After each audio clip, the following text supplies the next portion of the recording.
So, I have to get this off my chest. I've been sitting on this story for weeks, and I still can't shake the feeling that I'm being watched. I don't know how else to explain it, but I need to share what happened to me. I took a job as an archivist at an old estate on the edge of town. When I found the job listing, archivist for a remote estate, it felt like fate. A job that allowed me to focus on the things I love, history, old books, and research, and the pay was great. I pulled up to the house the first time, and it was clearly ancient, its weathered stone exterior crumbling away in places. The air inside smelled of old musty wood and dust, like the house had been forgotten by time itself. I could hear the wind moaning through the broken windows, the creak of the floors beneath my feet. It wasn't a house that screamed comfort, but it had character, you know. To be honest, the quirks of the house became pretty inconvenient in my first few weeks. But one thing about the house made it all bearable. Abigail. Abigail was the caretaker's daughter, soft-spoken and mysterious in a way that made my pulse quicken every time I saw her. I first met her when she brought me tea one afternoon in the library while I worked. She had this quiet grace about her, like she didn't quite belong to this world. I couldn't help but feel drawn to her. We spent long hours talking about the history of the house, its strange, disjointed past. And the more we spoke, the more I felt like I was being pulled into her orbit.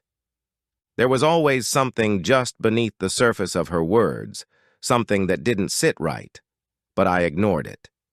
I truly believed she was just different. One night, shortly before my shift was ending, the storm hit. The wind howled through the trees, rattling the windows, and the power flickered out, leaving us in darkness. Abigail invited me to stay in the parlor with her while the storm passed, because there was a grand fireplace there that gave us both light and warmth. She made tea, her fingers trembling slightly as she poured it into delicate porcelain cups. I noticed the flicker of candlelight and fire reflecting in her eyes, something unreadable in her expression. "I'm glad you're here, Daniel," she said. Her voice was like a soft and haunting melody. She leaned closer and I felt my breath catch in my chest. "There's something I need to tell you," she continued, her voice hardly more than a whisper. "About this house. About me." I set my tea down, suddenly feeling a chill in the room despite the roaring fire next to me. Something in her tone felt wrong. She gazed out the window distantly, as if she were seeing something beyond the storm outside. "This house is older than you think.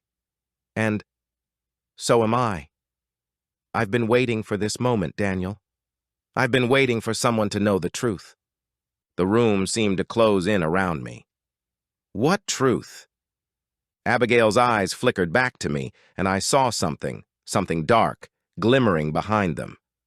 "I'm not who you think I am," she said, and her voice dropped to a rasp. "None of us are."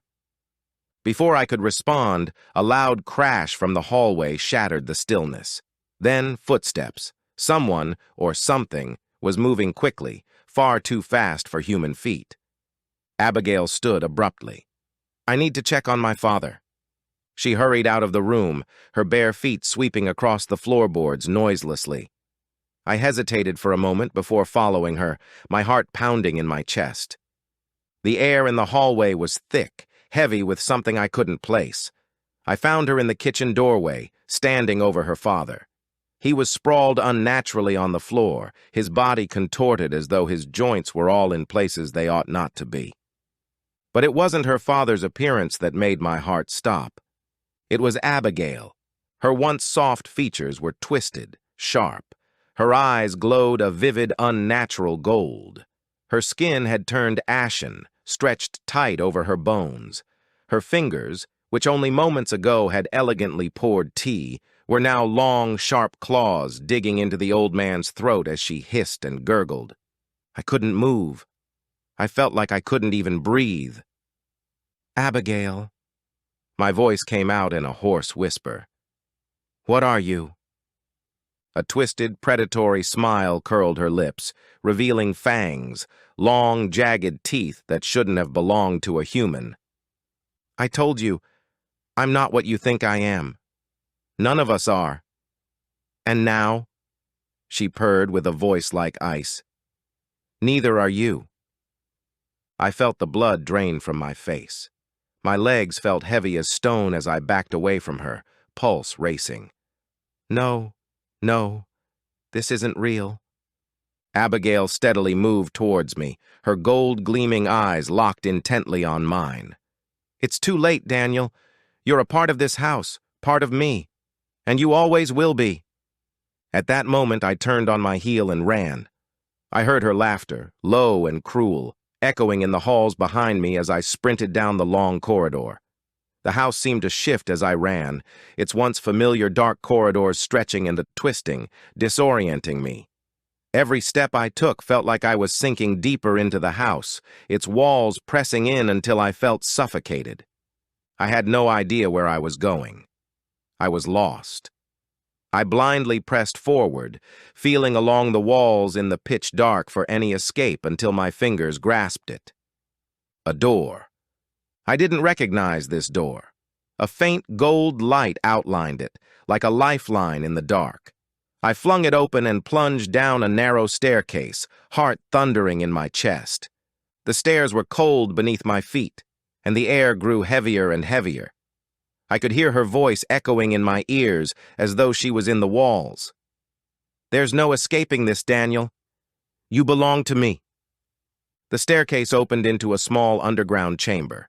The walls were covered in ancient arcane symbols, glowing golden in the dark. I could feel the weight of something oppressive, something ancient, bearing down on me, but I couldn't afford to stop. There was another door at the far end of the room, barely visible, hidden behind shadows. I ran toward it, desperate, my hands shaking as I gripped the handle and flung it open. Outside, the night air rushed against my skin like a shock of ice. The storm had passed, leaving behind a haunting stillness in the overgrown gardens of the estate. The house loomed behind me, silently looming over me, watching me with windows that strangely looked like sunken eyes as I ran into the night. I didn't stop until I was deep in the forest, the mansion far behind me, its twisted shape barely visible through the trees. My lungs burned, my legs ached, but at least I was free. At least I thought I was. As I stumbled through the woods, I stopped for a moment, my breath catching. I leaned against a tree for support and glanced behind me. A figure stood at the edge of the forest, watching me, two golden eyes glinting in the darkness. I couldn't be sure. The trees were thick, shadows playing tricks on my mind. But the weight of her gaze was unmistakable. "You can't hide from me, Daniel," her voice whispered, carried on the wind, but as close to me as my own thoughts.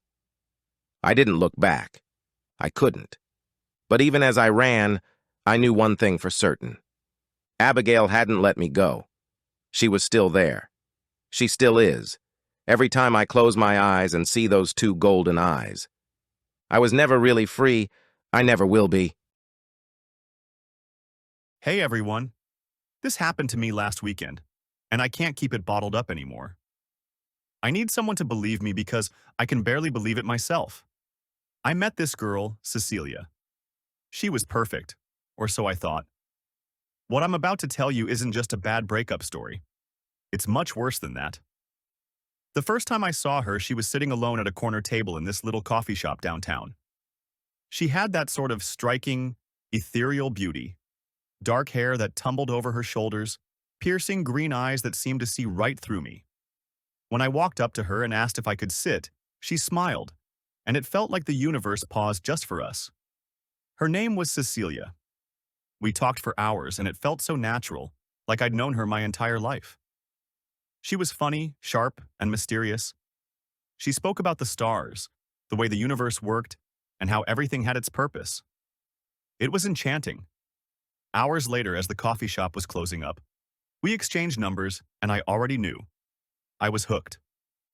Our next few dates were perfect. She seemed to know everything about me without me having to explain. My favorite songs, the way I liked my coffee, even my childhood fears. She'd laugh and brush it off as lucky guesses, but sometimes it felt like she wasn't guessing at all. Then came the night I went to her place. Cecilia lived in this old Victorian house at the edge of town, surrounded by dense woods. It was the kind of house that looked charming in daylight, but downright sinister at night. I arrived just at dusk, and the whole place was bathed in this blood-orange glow from the sunset. "Welcome to my sanctuary," she said, pulling me inside. The interior was stunning. Antique furniture, dim lighting, and this overwhelming scent of lavender. It was warm and inviting, but something felt off. Maybe it was the way her cat stared at me from the windowsill, unblinking, its eyes glowing like embers.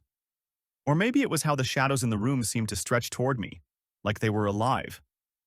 She poured us wine and guided me to the living room. We talked, laughed, and for a moment I forgot the unease bubbling beneath the surface.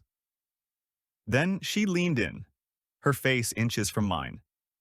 "Do you trust me, Liam?" she asked, her voice soft, almost a whisper. "I do," I said, though my voice wavered. She kissed me, and for a moment, everything was perfect. But then she pulled away and her expression shifted. Her green eyes darkened, and her smile, it wasn't a smile anymore. "I'm so glad," she said, her voice no longer soft but sharp and cold. The room seemed to change. The shadows on the walls twisted unnaturally, and the air grew thick and heavy. My heart pounded as she stood and moved toward the fireplace. She whispered something under her breath, words I didn't understand, and the flames in the hearth flared up, casting grotesque shapes across the walls. "Cecilia," I stammered, my throat dry. She turned to face me, but it wasn't her anymore. Her skin had turned a sickly gray, her eyes glowing a vivid green. Her fingers elongated into claw-like talons, and her mouth twisted into a grotesque grin, revealing rows of sharp, jagged teeth. "You've been so sweet, Liam," she hissed, her voice guttural and inhuman. "But trust is such a fragile thing." I bolted. The door slammed shut before I could reach it, and the shadows on the walls seemed to come alive, writhing and clawing at me. I grabbed a heavy candlestick from the table and swung wildly, smashing a mirror on the wall. The sound shattered the oppressive silence, and for a moment, the shadows recoiled. I ran up the stairs, searching for a way out, but every door was locked. I could hear her below, her laughter echoing through the house. "Liam," she called, her voice sing-song and mocking, "you can't run from me." I threw open the attic door and climbed inside, slamming it shut behind me. The room was filled with strange relics, bones, jars filled with murky liquids, and a book that looked ancient, its cover made of some kind of stretched leather. Her footsteps grew louder, closer. Desperate, I grabbed the book and flipped through it. The pages were filled with symbols and runes, but one page caught my eye, a symbol circled in red with a phrase beneath it: "To sever the bond." I didn't know what I was doing, but I traced the symbol on the floor with a piece of broken chalk and recited the phrase. The attic door burst open, and there she was, more monstrous than before. She lunged at me, but as I finished the incantation, the symbol glowed brightly and she screamed, a sound so shrill and otherworldly it felt like it would tear my soul apart. The room shook violently, and then everything went still. When I opened my eyes, she was gone. The house was silent, the air no longer oppressive. I stumbled down the stairs and out the front door, running until I reached my car. I haven't gone back. I don't know what she was or why she chose me, but I'll never forget the way she looked at me that night, the hunger in her eyes. And sometimes, late at night, I swear I can still hear her whisper my name.